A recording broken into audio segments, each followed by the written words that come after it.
We're joined in the studio by the superstar that is Anthony, the Beast from the East Yard. Hello, Anthony.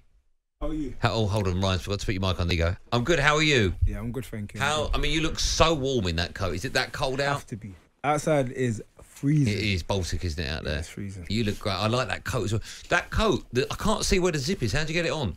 I have to put it over my head. Oh. It's one of them ones. it, though. Yeah, it's nice. Yeah, Benny's got his eye on that. Nice What make is it? Because we get stuff for free if we mention it. It's, No, I'm joking.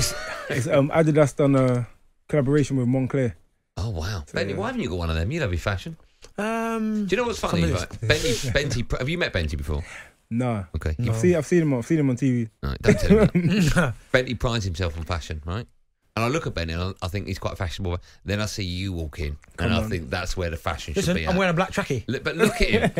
So he's got all the jewellery. You don't wear jewellery. Look at that diamond ring, by the way. Wow. Oh, why is that on radio? Like, you never know. But then again, if anyone goes up to him outside, yeah. I don't think he's got any problems. I don't think he's got any worries. So, how are you? Are you good? Are you well? I'm fantastic, man. Happy, healthy. Yeah. You must be. Did you have a good Christmas? You know what? Good. What did you do for it? I literally just chilled out, ate some food. You know, got good sleeping. I think when you get to a certain age, it's like it's not as exciting. What are you, 32? 32 now. Okay, Yeah. that's not an old Young age, is still. it? No, it's young, but I got bigger priorities.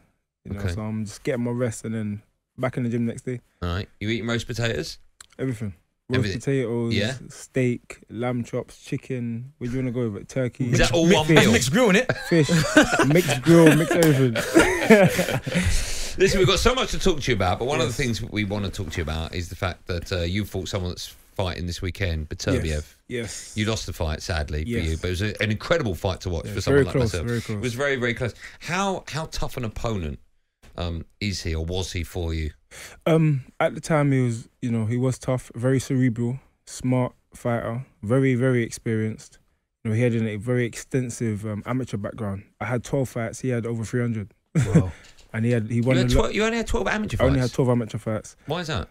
Just the time I got into boxing, I started boxing when I was 19. That's why my mentality is in experience, I'm behind. But in mentality, I'm ahead of a lot of people. I will fight anybody. I've proven that. I even went to Russia to fight Kovalev.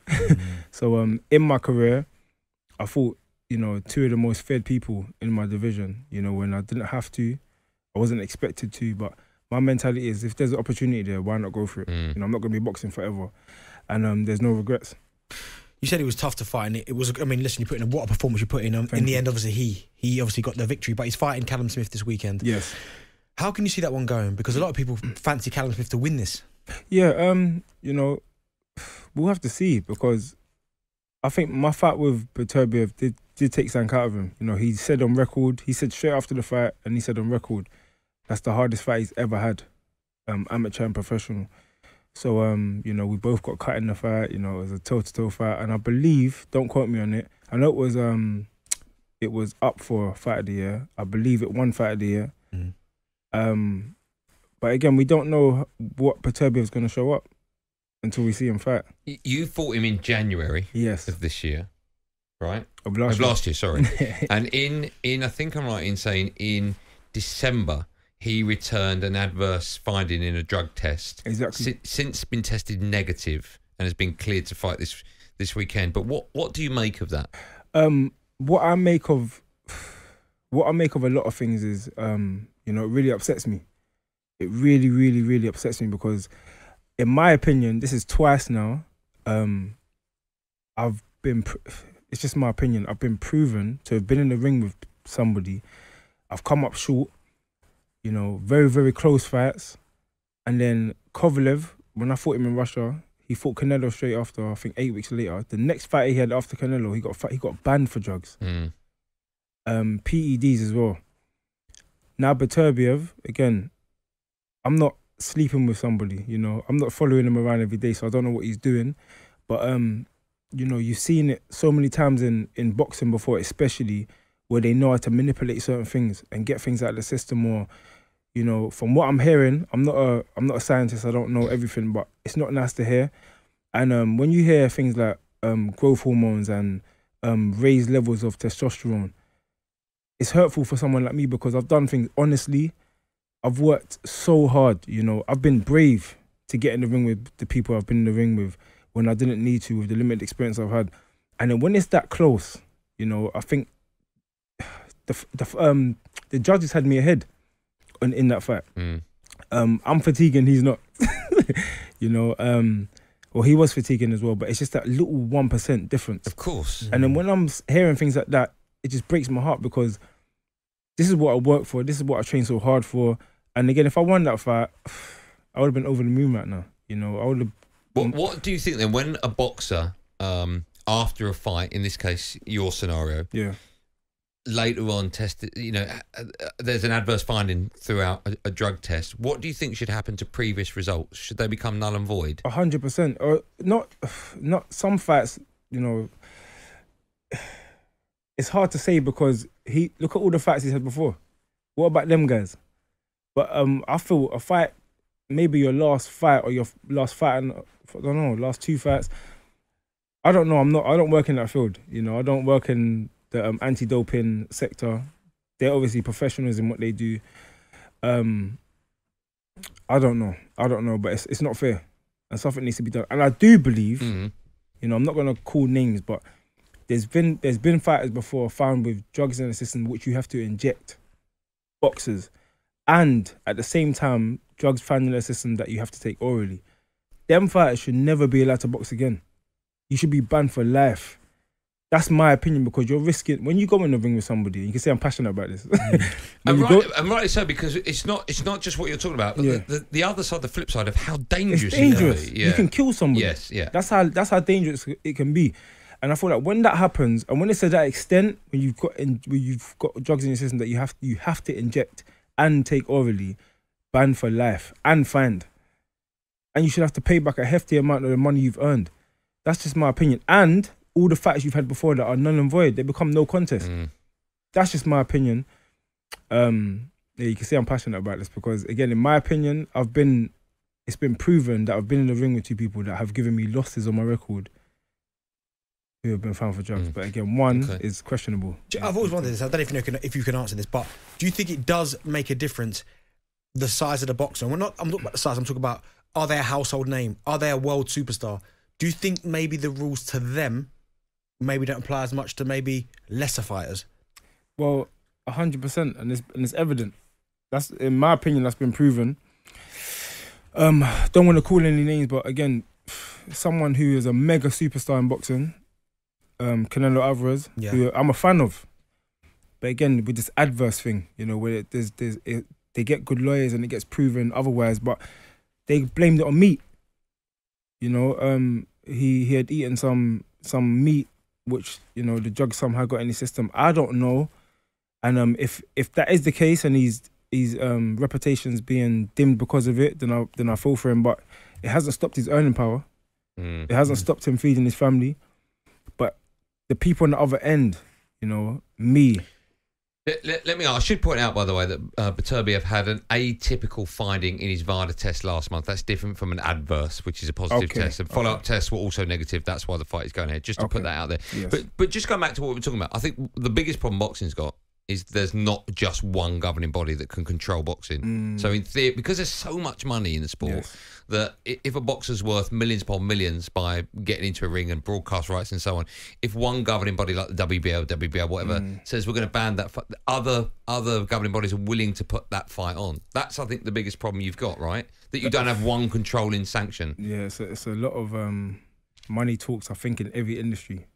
Of course, yeah. But there's so much in boxing, isn't there? So much money. There's a lot in boxing. And now with all the money that's going on in Saudi as well. Yeah, I want a piece of that. I think we all want a piece of that. What do you make of the amount of money that's been thrown at fighters now? It's beautiful. But it is. But do you think we're more or less likely to see the fights we want? No, more. It's because it's happening. I know, but the reason I ask that, right, is because, for argument's sake, AJ's next fight is now against Ngannou, right? Which I hate. And I'm like, just... My views on AJ change fight on fight, right? Sometimes I watch him and I go, like his last fight, and I go, he's back. Excellent. He looked great, right? Fight before that, I'm a bit like, Then he comes out and announces he's fighting Ngannou, right? For all the money in the world. I get it, right? It's a very small career that you have as a boxer. It's incredibly dangerous. Yeah. If someone wants to give you £50 million for a fight that you probably should win, you'd be a fool not to take it. Yes. But at the same time, a fight like that is stopping him getting in the ring with other heavyweights that we want to see Like who? in the division. Well, like any other fighter that he could fight. Zhang. Zhang. Okay, Zhang Hrgovic. Okay. In my opinion, I'll just be honest with you. Yeah. This Ngannou fight, because of what happened with Fury, is triple exciting. I can't lie to you. In my opinion, again, shoot me if you want. I think Ngannou beat Tyson Fury. Yeah, no, I agree with you. I Do you get what I'm saying? agree. But I think exactly, we all do, right? and now we're talking about the best heavyweight in the world. Ngannou dropped that guy. Yeah, but you could, and I agree with you, but you could argue that Fury didn't really take the fight seriously. He looked in awful shape. I don't believe in that. He didn't look good, did he? He didn't look good, but Ngannou did, and that's what sometimes the difference is. Ngannou is known as one of the hardest punchers in the world, and he came out and shocked even me with his boxing IQ, the boxing ability. But what's a better fight for heavyweight boxing? Zhang or Hrgovic against AJ, or AJ against Ngannou? I personally think which generates more interest is But that's not what I asked. is Ngannou. What's better for boxing? Ngannou. The reason why this is my opinion is it's better for Hrgovic and Zhang if AJ fights them, but for publicity wise, what makes boxing a bigger sport is attention. So that's why I'm a supporter of all these YouTube guys like KSI. And the reason why is because it brings attention to boxing. So we're all into boxing. We like boxing, but the young kids don't. But does it? Because I find myself cursing at the TV when I paid $24.95 to Tommy Fury. You paid it though. Yeah, I did. I feel terrible for it. Yeah, but this is my logic. I shouldn't be paying that for Tommy Fury, should I? But you shouldn't. But the logic is they do such a good job at selling it. It brings in people that are outside of sports. Watch that fight. Yeah, but it upsets the boxing purist. It does, but at the same time, the way I see it is it brings attention to the sport. So after that, you might get your person that was on Love Island. Oh, let me tune into the boxing today because now it's gaining interest. It's spoken about more. Who's top of your list? If you could fight anyone on the planet, who would anybody? It be? Give me one name. Boatsy. Okay, if you could get 20 million for fighting Boatsy, or you can get 40 million for fighting Jake Paul. It don't matter who you name. I'm going to take the 40 million.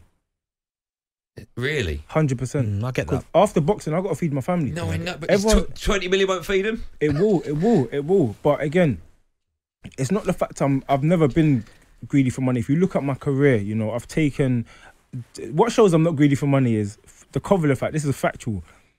I got offered the same money I got for fighting Kovalev. I got offered that money to not fight, to step aside because he wanted the Canelo fight. So this shows my character. I got offered the same money to say, "Can you go away, please? You will get the winner." I said, "No. The way how I grew up is I can die tomorrow." I grew up in, as my guys will say, we grew up in the ends, and we don't know what tomorrow's gonna hold. And I've been blessed to be in this position. Give me my shot, and I don't regret that in the slightest. That's just my personality, my mentality. But at the same time, a fight's a fight. I would say, so the two names you gave me, I can't remember the names now. I would take the more money one, for the simple fact is, I'm still fighting, I'm still entertaining boxers, and then the other fight can happen next. So if there is a YouTuber that wanted to fight you, but you've obviously got the Dan Aziz and the Joshua Buatsi fight, which obviously I'm guessing you want the winner. Yes. Which one would you choose? You got the winner of that fight or a YouTuber? What's the payday? 40-20. YouTuber 40. I'll take the 40. Even though to fight the winner of Dan Aziz and Buatsi? Of course, because I feel like I'm a bigger name than both of them. I'm not bowing down to no one and saying, "Oh yeah, I need you to fight me. I need you to fight me." That don't make sense to me because that fight can happen anyway. What about if one is for the British light heavyweight title? Or sorry, title. the light heavyweight title of the world? Then the tune changes. Okay. Because now there's a reward. But you see why we're asking the question, right? 100%. I totally understand why you're going to take the payday. I get it, right? And by the way, I would happily take 20 million to step aside for any fight, right? Exactly. I'll take 40 quid to step aside. I totally understand it, but you understand from a boxing fan's point of view. I'm a boxing fan as well. I know, but the last thing I want to see is AJ Ngannou. I will learn nothing about that fight. Who wins that fight? This is the reason we're asking these questions, because it's so in the air. And in my opinion, Ngannou has earned his spot, and I wouldn't say he got robbed because it's very controversial, but I had Ngannou winning that fight. Now, if he did win that fight, would that be good for boxing? I don't know. Would it? Yeah, it'd be awful, right? It would have been awful. But guess what? You can't take away from a man what he's earned.